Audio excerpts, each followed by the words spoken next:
I'm Christopher Gray, architectural historian and streetscapes columnist for the New York Times. Every block I walk down, I'm looking for an odd detail, a strange building, New York's little mysteries. It's my job to solve them. The city and its architecture is my beat.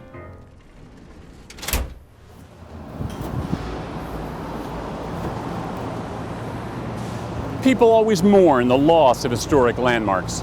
Sometimes they aren't as lost as you might think. I'm standing here now in front of Colonnade Row, here on Lafayette Street in downtown Manhattan. At one time, a 200-foot-long swath of glistening white marble built in 1833. 70 years later, dry goods magnate John Wanamaker tore down half of the building, and it was safe to assume that the bulk of this once great structure was lost forever. But Colonnade Row had one last secret to give up, solved only recently with a Google search.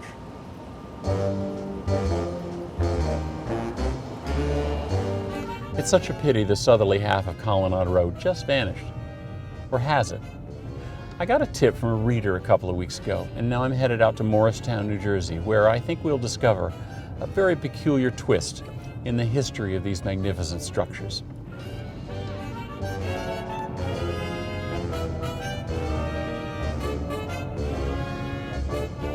The trail is led to the former home of Luther Kuntz, a prominent New York banker who is known to have collected sculpture and architectural ornament. We'll get back to him later. But since 1927, it has been a Benedictine monastery and the Delbarton School for boys. The school has had a puzzle no one could figure out.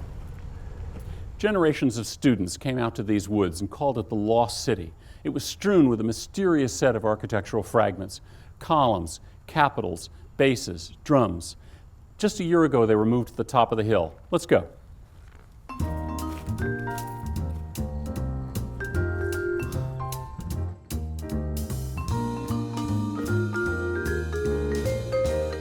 These are magnificent.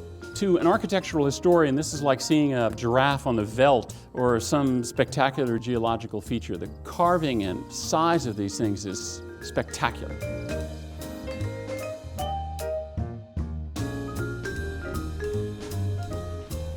Father Bennett Caffrey, archivist for the monastery, had one stray clue, like Rosebud, the name Wanamaker. Father Bennett, great to see you. Great to meet you, Mr. Gray. Thank you for having us here. Wonderful to meet you. Exactly. They're so sophisticated in their carving and original design, and yet they're so raw and deteriorated.